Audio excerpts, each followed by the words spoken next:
Is there a meaning or a story behind your band name? Like, how'd you guys come up with that? It really just boiled down to writing down words on a piece of paper, like a whole huge piece of paper with tons of words on it. Thriving was in one corner and Ivory was in the other, and I thought it just kind of looked good on paper. It looked, it looked good in the font and everything, and it's one of those names where people they kind of have to ask you one more time, like, wait, what's it called? And then if you say it enough, it kind of gets stuck in their head. So what kind of advice would you give to people who are striving to be in the limelight like you guys are? Don't do it. Just joking. Go to school. Finish school. Finish school, and then follow your dreams. Yeah, but the other half I'm of here that, doing work online, trying to finish some general education requirements. The other half of that is so depressing. The other half of that is also strike while the iron is hot, if it is hot, if it ever gets hot, and you really I feel like if you take time off from it, it's really hard to kind of get the train rolling again. So you got to just kind of keep at it. Do you guys have any ultimate goals as a band? Anything you'd love to accomplish? I know that we'd like to share the stage with some of our idols that we listen to, like U2 and Coldplay and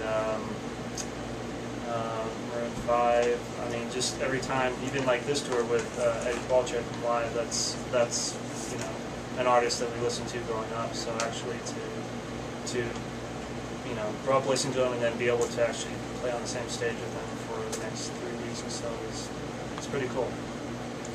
We were actually on the last tour. We played at a venue, and I looked up on the wall, and there was a poster for Richard Marx.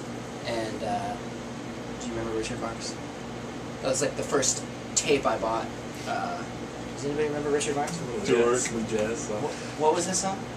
I will be right there. Be waiting for you. Yeah. 80s. So, yeah, I wouldn't want to share the stage with them, but I don't know where else going. Cool. So, go on.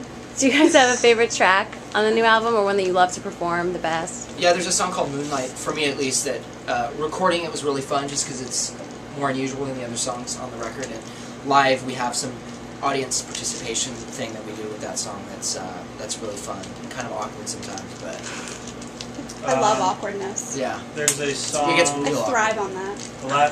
The last song of the album is called Come November, and the first album was kind of heavy on the ballad side, so we tried to kind of get away from that on this time around. It was so funny.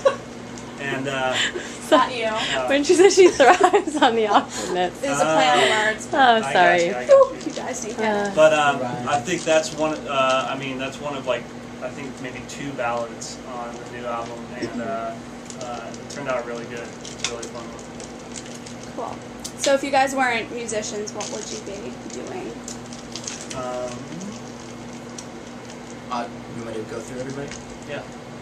Puppeteer. Some Carnival, Cirque du Soleil, Barnum and Bailey. I'm not sure which one. Can you guys answer one serious question? Yeah, sure. John would be WWF. Smackdown. Clearly. Hence the broken clavicle. Charlie would be. Charlie would. Oh, I thought you were saying Charlie. I was going to say WWF. Oh, you're Charlie's Okay. WWF? Yeah. And John would be. He'd be in a tree. He'd be like saving Just the tree. free, just He'd like be a feral child. Yeah. He's a feral child. Running free with the wolves. Yeah, exactly. And what about you guys? Wait, you did puppeteer. What are you? Puppeteer, I'd just be keeping it real. Going to school. Stand-up comic. Yeah, I'd be a comic. He'd be my manager. I'd be a puppeteer on the road, and he'd be my. What kind of puppets do you like to play with? Little one. I'm married now. Oh, really? I mean, listen, I was Elmo at Sesame Place. Oh, right on. Really? Yeah, for 3 years. Nice. So I like puppets. Yeah, So- they can be scary at times. Almost not really scary, but It can be. okay. So what can we expect from your show tonight? Just pure magic. Pure magic. It's like Clayton was saying, we have some crowd participation songs that it just makes the set interesting. It's just fun. It's just So when what- you look up there, you can tell that these are people who are having fun. We want to reflect that to the crowd and and involve them as much as possible. What's fun about opening is like the pressure's off you to like be the headliner and like sell tickets and stuff. So, and we seem to have done more headlining in the past than support. So, and we just came off a really good headliner tour. So there's less pressure and you have more fun. Like I think when you're opening. But are you technically opening if there's someone before you? Well, yeah, we're direct support, and then the opener is the first band. Got it. So like we get to play a little bit longer, but we don't have to play really long. So like 45 minutes? Yeah. Yeah.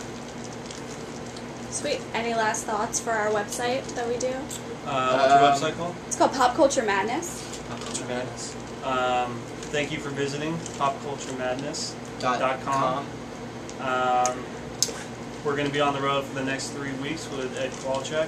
And then, I'm not going to say yet, but we have a really, really big tour coming up after that in about a month.